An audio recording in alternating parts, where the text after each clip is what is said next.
आज का पहला पाठ मलाकी का ग्रंथ अध्याय 3 पद संख्याएं 1 से 4।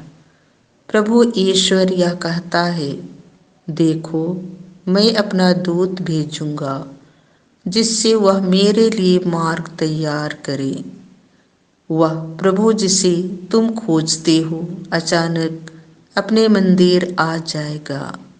देखो विधान का वह दूत जिसके लिए तुम तरसते हो आ रहा है। कौन उसके आगमन के दिन का सामना कर सकेगा? जब वह प्रकट होगा तो कौन टिकेगा? क्योंकि वह सुनार की आग और धोबी के छार के सादृश है। वह चांदी गलाने वाले और शोधन करने वाले की तरह बैठकर लेवी के पुत्रों को शुद्ध करेगा और सोने चांदी की तरह उनका परिष्कार करेगा। तब वे योग्य रीति से ईश्वर को भेंट चढ़ाएंगे और प्रभु ईश्वर प्राचीन काल की तरह यहूदा और यरूशलेम की भेंट स्वीकार करेगा। यह प्रभु की वाणी है। आज का दूसरा पाठ इब्रानियों के नाम संत पौलुस का पत्र अध्याय 2 पद संख्याएं 14 से 18। परिवार के सभी सदस्यों का रक्त मांस एक ही होता है, इसीलिए वह भी हमारी ही तरह मनुष्य बन गए, जिससे वह अपनी मृत्यु पर अधिकार रखने वाले शैतान को परास्त करे और दासता में जीवन बिताने वाले मनुष्यों को मृत्यु के भय से मुक्त कर दे। वह स्वर्गदूतों की नहीं बल्कि इब्राहिम की वंशजों की सुध लेते हैं। इसीलिए यह आवश्यक था कि वह सभी बातों में अपने भाइयों के सादृश बन जाएं, जिससे वह ईश्वर संबंधी बातों में मनुष्यों के दयालु और ईमानदार प्रधान याजक के रूप में उनके पापों का प्रायश्चित कर सके।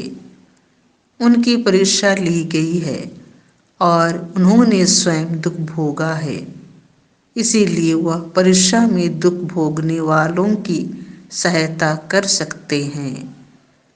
यह प्रभु की वाणी है।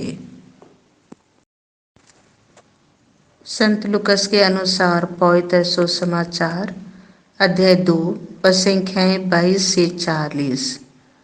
जब मूसा की संहिता के अनुसार शुद्धिकरण का दिन आया तो वे बालक को प्रभु को अर्पित करने के लिए यरूशलेम ले गए, जैसा कि प्रभु की संहिता में लिखा है, हर पहलौठा बेटा प्रभु को अर्पित किया जाए।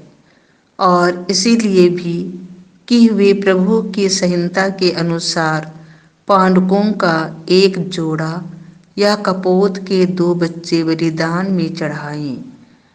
उस समय यरूशलेम में सिमियोन नामक एक धर्मी था, भक्त पुरुष रहता था। वह इस्राएल की सांत्वना की प्रतीक्षा में था और पवित्र आत्मा उस पर छाया रहता था। उसे पवित्र आत्मा से यह सूचना मिली थी कि वह प्रभु के मसीह को देखे बिना नहीं मरेगा। वह पवित्र आत्मा की प्रेरणा से मंदिर आया। माता पिता शिशु ईसा के लिए संहिता की रीतियां पूरी करने जब उसे भीतर लाई तो सिमियोन ने ईसा को अपनी गोद में ले लिया और ईश्वर की स्तुति करते हुए कहा, प्रभु अब तू अपने वचन के अनुसार अपने दास को शांति के साथ विदा कर, क्योंकि मेरी आंखों ने उस मुक्ति को देखा है जिसे तूने सब राष्ट्रों के लिए प्रस्तुत किया है। यह गैर यहूदियों की प्रबोधन के लिए ज्योति है और तेरी प्रजा इस्राएल का गौरव। बालक के विषय में ये बातें सुनकर उसके माता पिता अचंभे में पड़ गए। सिमियोन ने उन्हें आशीर्वाद दिया और उसकी माता मरियम से यह कहा, देखिए, इस बालक के कारण इस्राएल में बहुतों का पतन और उत्थान होगा। यह एक चिन्ह है जिसका विरोध किया जाएगा। इस प्रकार बहुत से हृदयों के विचार प्रकट होंगे और एक तलवार आपके हृदय को आर पार बेधेगी। अन्ना नामक एक नबिया थी जो अशेर वंशी फनुएल की बेटी थी। वह बहुत बूढ़ी हो चली थी। वह विवाह के बाद केवल 7 बरस अपने पति के साथ रहकर विधवा हो गई थी और अब 84 बरस की थी। वह मंदिर से बाहर नहीं जाती थी और उपवास तथा प्रार्थना करते हुए दिन रात ईश्वर की उपासना में लगी रहती थी। वह उसी घड़ी आकर प्रभु की स्तुति करने और जो लोग यरूशलेम की मुक्ति की प्रतीक्षा में थे, वह उन सबों को उस बालक के विषय में बताने लगी। प्रभु की संहिता के अनुसार सब कुछ पूरा कर लेने के बाद वे गलीलिया अपनी नगरी नाजरेत लौट गए।